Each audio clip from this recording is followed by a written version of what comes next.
They say that times change, and the Kawasaki Versys 1000 is a great example of that. It's an adventure style bike, but one that's meant purely for the tarmac. They revamped all the looks of this a couple of seasons ago, and I have to say, I think they've nailed it. It's now really a good looking bike. It comes in 3 versions. You've got a base model, a tourer, which comes with 2 panniers there that will take a crash helmet, and you've got a grand tourer version.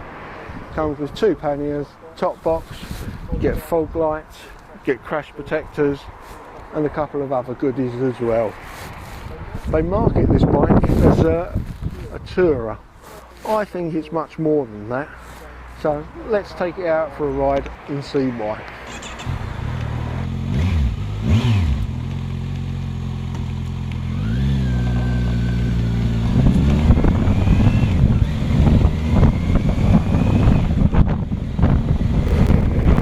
So here we are on the Kawasaki Versys 1000.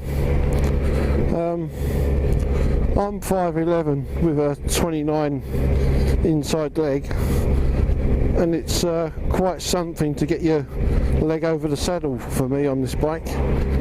Not the end of the world stuff, but worth mentioning. Touching the ground I'm okay, balls of my feet are there. Be okay. Moving it around in car park in the back of the garage, yeah, all good really. Riding position on this is quite upright, just very, very slightly forward in a typically Kawasaki fashion. Got a very wide seat on it, very, very comfortable.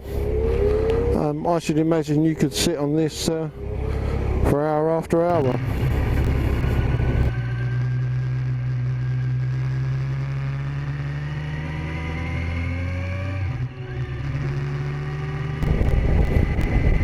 As I was saying, you've got a nice sort of comfy upright position, very wide bars on it, which make turning the steering very easy indeed. Makes it feel a lot lighter than what it should be really. Mirrors on this are great. Where they're up so high you don't see your shoulders at all. You get full vision of the road behind you, something that's lacking on a lot of bikes and sports tourers now.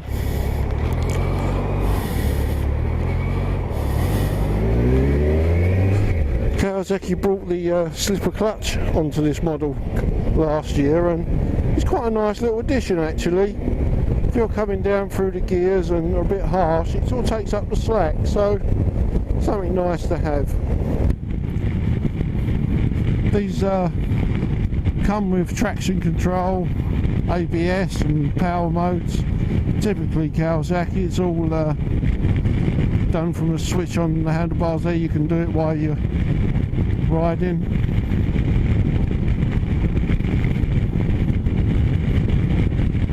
The cockpit and dashboard on a lot of these modern bikes is the same story. You have a nice big rev counter and you can see the speedo, but the rest of the LCD display there is quite busy.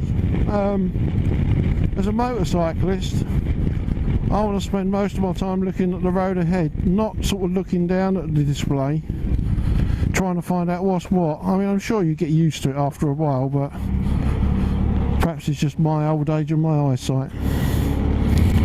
A lot of these adventure bikes, when you dab the front brake, the forks can dive quite a lot. Whilst they do a bit on this, it's not excessive. You can see that it's been set up for the road. That seems to be the Kawasaki way at the moment. They don't include a gear position indicator as standard. You can get one as an option. It's an LED analog type affair, and to be brutal, it's not the most accurate of things in the world, so personally I'd rather save your money and spend it on heated grips. The 4-cylinder engine in this is a peach really. It's so smooth, it's got bags of power everywhere really, and when you want to press on and have a play, you know, you get that buzz for it as well. I describe the ride quality as firm, really, but in saying that, it soaks up all the road's got to give you, and once again it make a wonderful bike to go out on day in, day out. After riding one of these for a few hours, it would be shame just to call it a tourer. You can commute on this, you can carry a pillion, it's got the luggage options as well. I mean, short of scratching around the lanes with some buddies on their sport bikes, there's not a lot really it won't do. There's no real gripes to complain about. So this is a bike that's easy to manoeuvre around town. With the wide bars, you're probably not going to thread through the traffic quite as easily as some other bikes, but certainly out here on the A roads, it sort of comes in its own in the comfort states. If it were me and I would just spend a lot of time at the national speed limit, I'd probably try to get a slightly bigger screen on it. Just keep the wind off me a bit more. So what other choices have you got in this sector of the market? You've got the Suzuki V-Strom with a similar ill. Being a V20, it's a bit of a narrower bike, slightly more nimble, but V-twins are always a matter of taste. You've got the BMW XR1000, which is considerably more to buy, so you've got to sort of justify the cost of that one, and I'm sure BMW will get those little niggles ironed out in the next couple of years. You've got the Honda VFR Cross Tourer.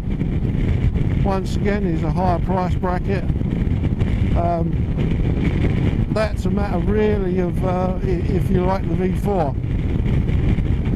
There are always Honda fans that will only ever buy a Honda. Along similar lines, I don't really feel it's in the same category as a BMW GS. I know that there are thousands of BMW GS owners out there that are very ardent, very loyal to the bike, say they'd never have anything else. At the risk of being criticised, I'd say that viewpoint is sometimes because of ignorance. They haven't ever ridden anything else. Well, all I say to those chaps is, before you say a final no, hop on one of these. It may just be the bike that converts you. Certainly worth a try. We're about 8 degrees today, and I've only got medium weight gloves on. My hands are not cold, but they'd be a lot nicer with heated grips.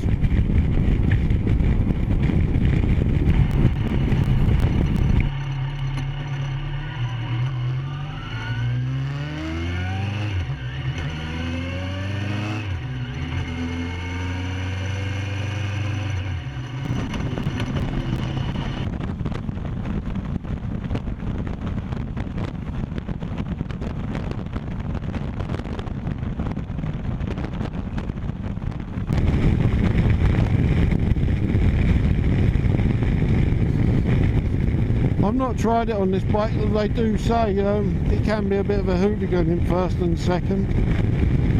You can pop a wheelie no problem. You know, I've been on it a couple of hours, I've not got a numb bum. I feel that I could pack a bag and really go anywhere on it.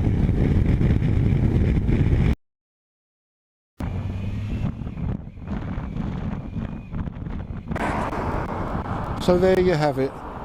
If you're looking for a good looking bike that's very comfortable with a bit of pep as well, but probably not too fussed about going scratching with your buddies down the lanes on a Sunday afternoon, this could be the bike for you. If I were looking for a bike of this style, this would be the one I'd buy without question. Thanks for looking. Have fun, and let's be careful out there, guys and girls.